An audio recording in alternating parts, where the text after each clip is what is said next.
Chegamos à dica de número 97. Ela trata de um assunto interessante, embora chatinho. A gente já falou aqui sobre várias classificações de atos administrativos. Se você pega dicas anteriores, teve uma dica específica que a gente falou da diferença de ato simples, composto e complexo. Numa outra, a gente falou sobre perfeição e validade, onde eu falei do ato perfeito, do ato válido e ainda complementamos. Além de falarmos do ato perfeito, falei do imperfeito, do pendente, do consumado. Falamos do ato válido, nulo, anulável. Falei de várias classificações. Só que eu quero, já que a gente tem 100 dicas, nessa dica de número 97, eu quero destacar mais algumas, que são menos abordadas, mas não custa nada sabermos também. Em sala de aula eu falo sobre elas. Essas aqui, ó.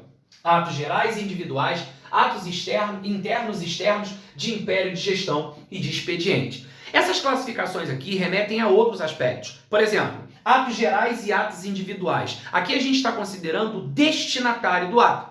Já quando a gente fala de atos internos e atos externos, nós estamos considerando aqui o alcance desse ato. Por sua vez, quando a gente fala de atos de império, gestão e Eli Lopes Meireles também cita os atos de expediente, a gente está levando em consideração o objeto, ou como alguns doutrinadores gostam de trabalhar, quanto às prerrogativas. Então, vamos falar um pouquinho sobre essas classificações nessa dica de número 97? Vem comigo. A primeira classificação diz respeito aos atos gerais e atos individuais. Essa classificação, como eu disse, leva em consideração o destinatário do ato. Então, quanto aos destinatários, os atos podem ser gerais ou individuais. Veja só, qual é a diferença básica entre atos gerais e atos individuais? No primeiro momento, a primeira coisa que você pensaria é assim, pô, Mota, geral, individual. Individual, indivíduo. Geral, geral. Geral, pô, alcança geral. Individual alcança indivíduo. Será que é isso, Mota? O ato geral é aquele que alcança geral e o individual é aquele que alcança só aquele indivíduo. Vai. Bota isso na prova pra tu ver. Tu bota isso na prova, tu vai longe. Longe do concurso, por longe da tua vaga, se você faz isso. Não faz isso não. Por quê? O ato não é geral porque ele alcança geral. Tem nada a ver. Até porque tem ato individual que alcança 10, 15, 20, 200, 500 pessoas. Mesmo sendo individual. Olha que interessante. O ato individual, ele não é individual porque ele alcança uma pessoa só. Mas sim pela individualização do efeito dele. E não porque ele alcança uma pessoa só. Tem ato individual que é plurimo, alcançando 300 pessoas. Vem comigo então, vamos falar dessa diferença. Atos gerais e atos individuais. Os atos gerais, coloquei aqui, possuem destinatários indeterminados, que se encontram em uma mesma situação jurídica. Já os atos individuais possuem destinatários determinados, produzindo efeito no caso concreto. Portanto, se o destinatário é determinado, produz efeito concreto em relação naquele destinatário, esse ato é individual. Agora, se esse ato tem destinatários indeterminados e alcança todos aqueles que estão naquela situação jurídica, esse ato é geral. Vamos imaginar. O chefe do Poder Executivo edita um decreto regulamentando uma matéria prevista em lei. Pergunto, os decretos são atos de natureza normativa. E quando a gente fala de normativa, a gente lembra de norma. Uma norma apresenta duas características essenciais, generalidade e abstração. Ora, se é um decreto que visa regulamentar uma matéria prevista em lei, os efeitos desse decreto eles alcançarão quem? Todos aqueles que estiverem naquela condição. Portanto, esse ato ele não tem um destinatário determinado, o senhor isso, a senhorinha aquilo, não. São as pessoas que estiverem naquela condição. Então, os atos, nesse caso, esses decretos de natureza regulamentar, esses atos de natureza normativa, são considerados atos gerais. Agora, vamos imaginar que o chefe do Poder Executivo edite um decreto declarando um imóvel como de utilidade pública para fins de desapropriação. Veja, nesse caso eu também estou falando do decreto, mas o decreto nesse caso ele não tem o objetivo de regulamentar genericamente uma matéria prevista em lei. Não, ele está ali produzindo um efeito material direto, desapropriando aquele imóvel que deve ser indicado no ato de desapropriação. Sendo assim, mesmo sendo um decreto, como é um decreto desapropriatório, um decreto de desapropriação, você precisa ou não precisa determinar quem é o destinatário, dizer qual imóvel está sendo desapropriado. Sim, então nesse caso, o ato vai ser individual. Percebeu? Foi editado um ato alcançando todos os maiores de 65 anos da cidade do Rio de Janeiro. A pergunta é, quem são os maiores de 65 anos da cidade do Rio de Janeiro? Não sei, são as pessoas que chegarem lá e comprovarem aquela situação. Então esse ato que vai alcançar os maiores de 65 anos é um ato geral, ele alcança todos aqueles, de forma indeterminada, todos aqueles que estiverem naquela condição.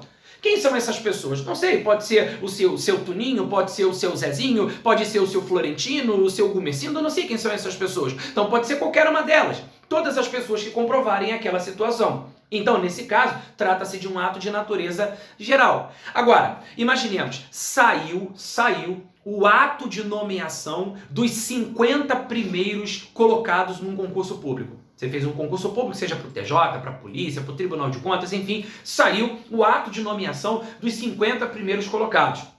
Os outros 49 eu não sei onde estão, mas um deles eu estou olhando agora. Tá sorrindo, não tá?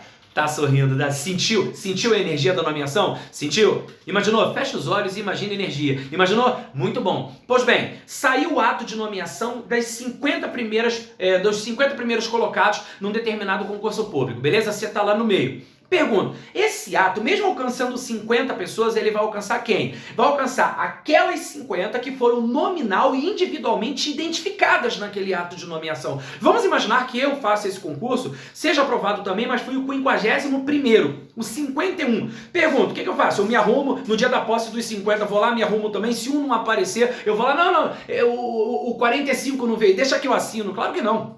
Eu tenho que aguardar a edição de um ato individual que me alcança.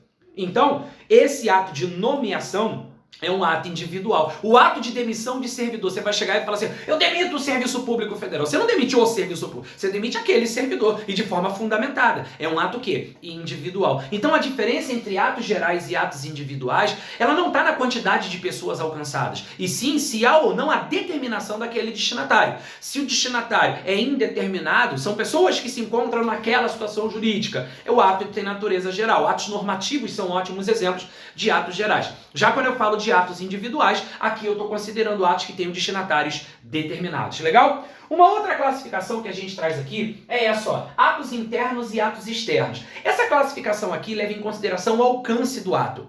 Eu acho que não é muito difícil de você perceber, né? Atos internos são aqueles que alcançam a própria estrutura administrativa, seus órgãos e agentes. Ou seja, esses atos eles vão produzir efeitos sobre a própria administração, sobre seus agentes. É diferente do chamado ato externo, pois neste caso o ato externo é aquele que alcança os administrados em geral, ou seja, ele não produz efeitos sobre a administração especificamente, o efeito dele vai além, alcançando, produzindo efeito sobre o administrado. Portanto, veja, eu acabei de citar o exemplo do ato de desapropriação. A pergunta é, a desapropriação alcança quem? Alcança um imóvel ali daquele particular. Esse ato é externo, porque a produção do efeito se dá sobre o imóvel daquele particular, sobre aquele particular e sua propriedade. Esse ato é externo. Agora, o servidor público foi promovido. O ato de promoção do servidor público produz efeito em relação àquele agente, dentro da sua própria carreira. Então, esse ato tem natureza o quê? Interna. A administração pública determinou que eu, Mota, servidor público federal, lotado no Rio de Janeiro, fosse removido para Pernambuco. Olha que beleza! Do Rio de Janeiro, fui removido para Pernambuco. Olha que maravilha! Pernambuco. E aí, o Mota tá aqui, foi removido para lá. Esse ato é o quê? Interno. Não, Mota, eu acho que ele é externo, porque você estava no Rio, você foi para fora do Rio. Não, filho. Não é questão de estar dentro do Rio ou fora do Rio. A questão não é essa. Eu estou sendo removido. Então, o efeito desse ato alcança quem? Um administrado? Um particular? Ou ele me alcança? Ele me alcança, produz efeito sobre o servidor. Então, esse ato é o quê? Interno.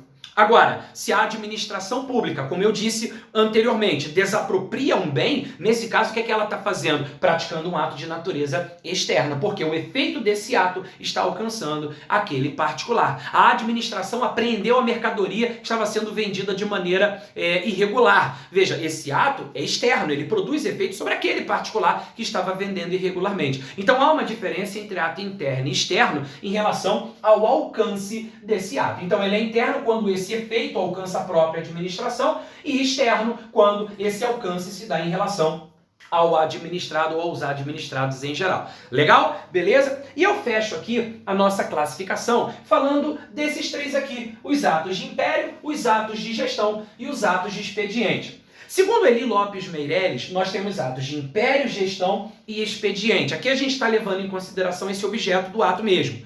Já quando a gente trata de Maria Silvia Zanella de Pietro, a professora de Pietro, quando traz essa classificação, ela não cita os atos de expediente. Ela fala apenas de império e de gestão, levando em consideração mais a prerrogativa, a existência ou não de supremacia. É mais nessa linha. Independentemente disso, ambos os doutrinadores falam dessa categoria. Então nós temos aqui atos de império, atos de gestão, e o Eli Lopes ainda fala dos atos de expediente. Sobre os atos de império, temos o seguinte: atos de império são aqueles em que a administração se vale de supremacia sobre o particular. Por exemplo, quando a administração apreende uma mercadoria, quando ela interdita um estabelecimento, quando o policial requisita administrativamente um veículo do particular que está ali passando e a administração vai lá, o policial requisita aquele veículo. Veja, nesse caso, nós temos um ato chamado ato de império. Por quê? Porque a administração se vale de supremacia. Sabe quando a gente estuda atributos dos atos administrativos? Existe um atributo chamado imperatividade. A imperatividade, ela traz o que pra gente? A noção de que a administração tem a prerrogativa de atuar de forma cogente, impositiva, impor unilateralmente uma obrigação, independentemente da concordância do administrado. Então, nesse caso, a gente está diante do ato de império. Agora, tem atos em que a administração não se vale de supremacia, em que a administração não atua com imperatividade, onde ela praticamente está em pé de igualdade ao particular. Quando a administração não atua desta forma, ou seja, quando a administração não se vale de supremacia, temos os chamados atos de gestão. Veja, são atos em que a administração não se utiliza de supremacia, se coloca em posição de igualdade ao particular. Entenda-se, não se vale, da sua posição privilegiada. Significa dizer que não há ali uma questão de verticalidade entre a administração e administrado. Mas, na verdade, ali a mera gestão, de bens, de interesses públicos. Exemplo claro e clássico, um ato de natureza negocial.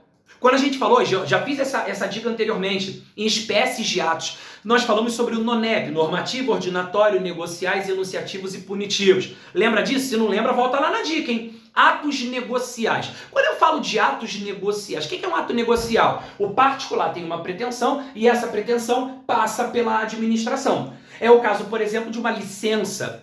É o caso, por exemplo, de uma autorização, é o caso de uma permissão, onde a administração manifesta a concordância com a pretensão do particular. A pergunta é, cadê a imperatividade no ato de licença? Cadê a imperatividade no ato de autorização? Cadê a imperatividade no ato de permissão? São atos negociais, eles não têm essa natureza. Portanto, não são atos de império, são sim atos de gestão. Alguns autores, a própria professora de Pietro, quando falam dos atos de gestão, falam que eles nem deveriam ser considerados atos administrativos propriamente ditos, porque na verdade ali ele é mais regido basicamente pelo direito privado. Aí fala-se na alienação de bem, mas na verdade, isso é questão mesmo de discussão de doutrina. Fato é, se tem supremacia e império, se não tem, ato de gestão. E para finalizar, o professor Eli Lopes Meireles ainda faz um acréscimo falando dos atos de expediente. Expediente lembra o quê? Expediente lembra rotina, lembra cotidiano. Sabe quando a pessoa bota o despertador, acorda, tá na hora de ir pro expediente. Você pensa como sendo o quê? Uma rotina profissional, o seu cotidiano profissional.